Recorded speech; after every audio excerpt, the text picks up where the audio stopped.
बहुत बहुत स्वागत है आप सभी का आपके अपने ही YouTube channel okay GS centre में। चलिए इस वीडियो के माध्यम से हम कुछ क्वेश्चन करवाने जा रहे हैं जो सेंट्रल रेलवे द्वारा परीक्षा में ग्रुप बी की परीक्षा में पूछा जाता है। देखिए क्वेश्चन, कौन सा शहर अंगूर की पैदावार के लिए प्रसिद्ध है? कौन सा शहर है जो अंगूर की पैदावार के लिए प्रसिद्ध है? शहर तो कौन सा शहर होगा?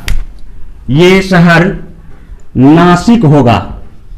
नासिक अंगूर की पैदावार के लिए प्रसिद्ध है भारत में। अब दूसरे सवाल की तरफ बढ़ते हैं। पीने वाला पानी का बहाव जब कूड़ा से हो जाए, कह रहा है कि पीने वाला जब पानी है जब उसका बहाव अगर कूड़ा से हो जाए, कूड़ा करकट से हो जाए तो कौन सा रोग का बढ़ावा होगा, यानी कौन सा रोग को न्योता मिलेगा? ऐसे में एक ही रोग का संभावना अधिक बना रहता है, वह रोग है हैजा। हैजा रोग का संभावना बढ़ा रहता है। तीसरा सवाल, अलीगढ़ किस उत्पादन के लिए प्रसिद्ध है? अलीगढ़ किस उत्पादन के लिए प्रसिद्ध है? तो अलीगढ़ ताला उत्पादन के लिए प्रसिद्ध है। और जैसे कि कानपुर है, कानपुर चमड़ा उत्पादन के लिए प्रसिद्ध है, उसी प्रकार अलीगढ़ ताला उत्पादन के लिए प्रसिद्ध है।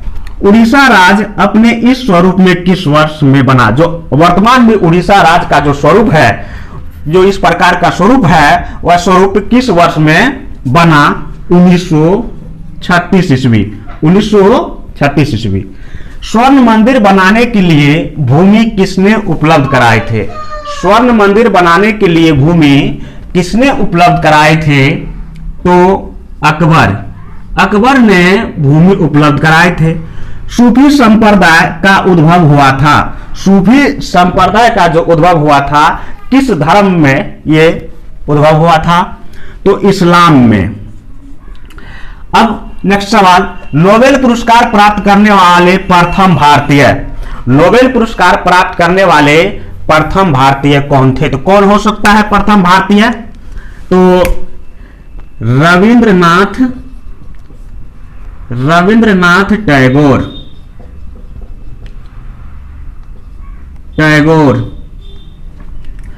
अब गूगली शब्द का प्रयोग किस खेल में होता है? फुटबॉल, क्रिकेट, बैडमिंटन, हॉकी, कौन सा खेल होगा? गूगली शब्द का प्रयोग क्रिकेट में होता है। अब देखिए 100 वर्षों का युद्ध लड़ा गया किन के बीच, यानी किन देशों के बीच 100 वर्षों का युद्ध लड़ा गया। इस युद्ध को हम सप्तवर्षीय युद्ध के भी नाम से जानते हैं। तो ये जो युद्ध लड़ा गया था फ्रांस और इंग्लैंड के बीच लड़ा गया था। देश का पहला पुलिस संग्रहालय की स्थापना किस राज्य में की गई थी? भारत में देश का पहला पुलिस बल संग्रहालय की स्थापना किस राज्य में की गई थी? उत्तर प्रदेश होगा आपका।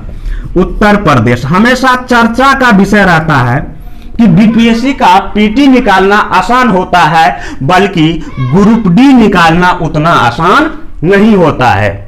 इसलिए आज के वीडियो में हम विदाउट ऑप्शन का, ऑप्शन बिल्कुल नहीं, आप भी हमसे पहले सवाल जवाब दीजिए। हम जैसे सवाल करते हैं 2-3 सेकंड में, तब तक आपके दिमाग में आंसर आता होगा। आप पहले आंसर बोलिए जब तक मैं बोर्ड पर आंसर लिख न दूं। बारूद का आविष्कार किस देश में हुआ? अब सोचिए, अपने दिमाग में सवाल का जवाब सोचिए कि बारूद का आविष्कार किस देश में हुआ? चीन में। बारूद का आविष्कार चीन में हुआ। ऋग्वेद में अयक्स कहा गया। ऋग्वेद में अयक्स कहा गया किस धातु को कहा गया? शायद सोच लिए होंगे आप। हाँ, तो तांबा को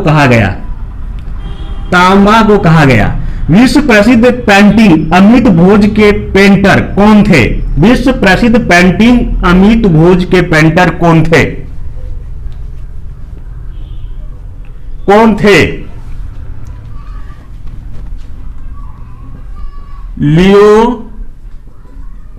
लियोनार्डो डा विंची।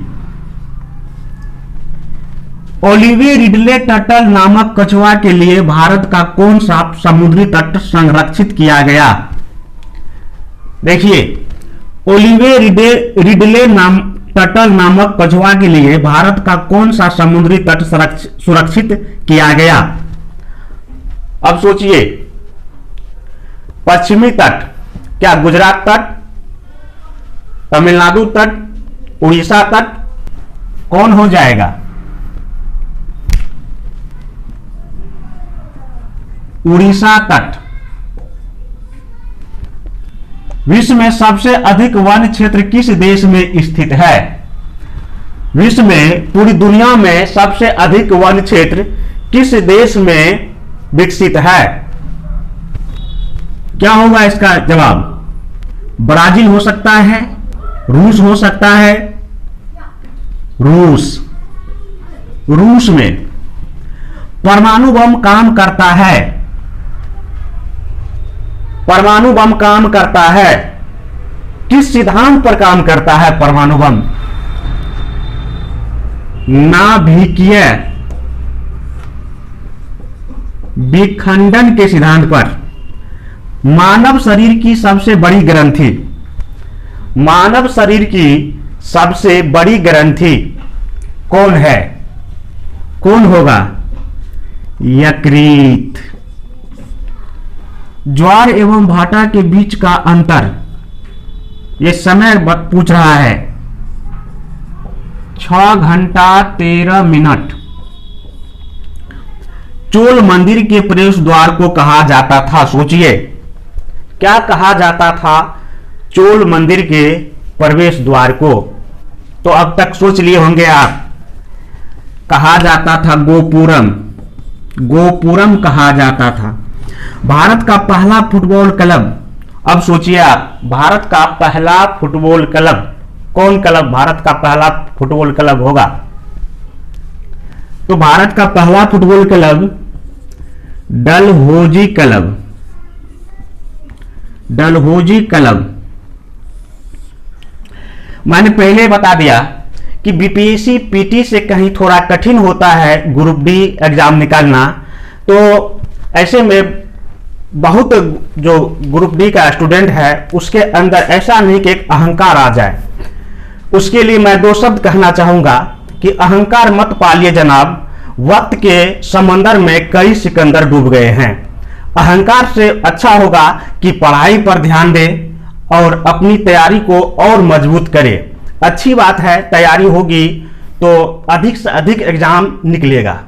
कनिष्क की महत्वपूर्ण विजय थी। कनिष्क की महत्वपूर्ण विजय मानी जाती है। इसकी जो कौन महत्वपूर्ण विजय थी? चीन विजय। चीन विजय को कनिष्क का महत्वपूर्ण विजय माना गया है। नेक्स्ट सवाल की तरफ बढ़ रहे हैं। नीलगिरी पर्वत की सर्वोच्च चोटी कहलाती है। नीलगिरी जो पर्वत है इसकी सर्वोच्च चोटी कहलाती है, तो इसकी सर्वोच्च चोटी कहलाएगी डोडा बेटा। डोडा बेटा सर्वोच्च चोटी कहलाती। संविधान का रक्षक होता है। कौन होता है संविधान का रक्षक? संविधान का रक्षक होता है सर्वोच्च न्यायालय। सर्वोच्च न्यायालय होता है। अब सवाल, अजंता के चित्रकारी में क्या निरूपित है? अजंता की जो चित्रकारी है, जो गुफा है, उसमें क्या निरूपित है? गुफा के दीवारों पर क्या निरूपित है? जातक कथा के बारे में। पेट्रोलियम किस चट्टान में पाया जाता है? पेट्रोलियम किस चट्टान में पाया जाता है? तो अवसादी चट्टान। अवसादी चट्टान में पेट्रोलियम पाया जाता है। उसके बाद कुष्ठ रोग किसके संक्रमण से होता है? जीवाणु। अब इंदिरा गांधी परमाणु अनुसंधान केंद्र द्वारा विकसित देश का पहला न्यूट्रॉन रिएक्टर कौन है? पहला न्यूट्रॉन रिएक्टर स्थापित किया गया था, उसका नाम पूछ रहा है। उसका नाम था कामिनी। भारतीय मुद्रा किस देश में विधिक रूप से मान्य है? भारतीय मुद्रा जो रुपया है किस देश में विधिक रूप से मान्य है? नेपाल। नेपाल। आई होप आप समझ गए होंगे। मिलते हैं अगले वीडियो में, तब तक के लिए इस वीडियो के लास्ट तक बने रहने के लिए आप सभी का दिल से धन्यवाद।